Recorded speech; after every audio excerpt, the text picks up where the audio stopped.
are having more than 1,400 runners. We will have marathon, semi-marathon relay and marathon for kids, and there are quite a lot of people who will be participating. We have a lot of supporters, a lot of guests.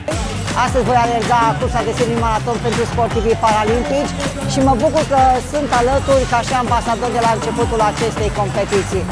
Să ne bucurăm de vreme, vremea e frumoasă, e perfect, suntem la munte, aerul curat. Scopul pentru care ne aflăm aici este unul extrem de important și sperăm să obținem și noi o bucurie și să ajutăm cum putem și noi pe cei care au cu adevărat nevoie de ajutor.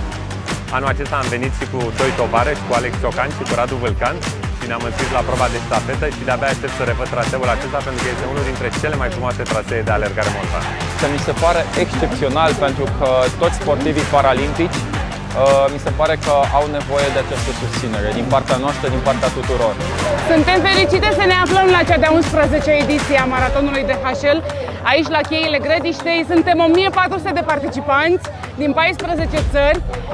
Este o onoare, banii vor fi donați către Comitetul Național Paralimpic, am văzut și sportivii din cadrul comitetului.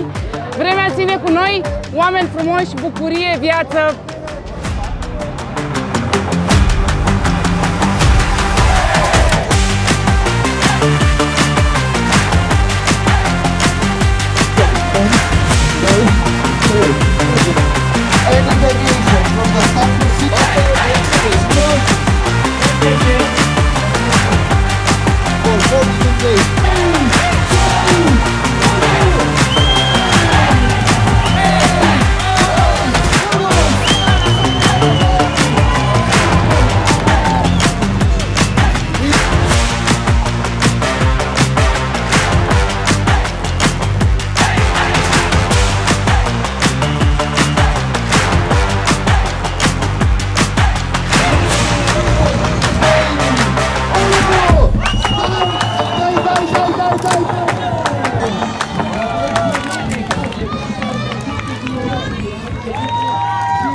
Este extraordinar, se vede că este traseu montan și este extraordinar.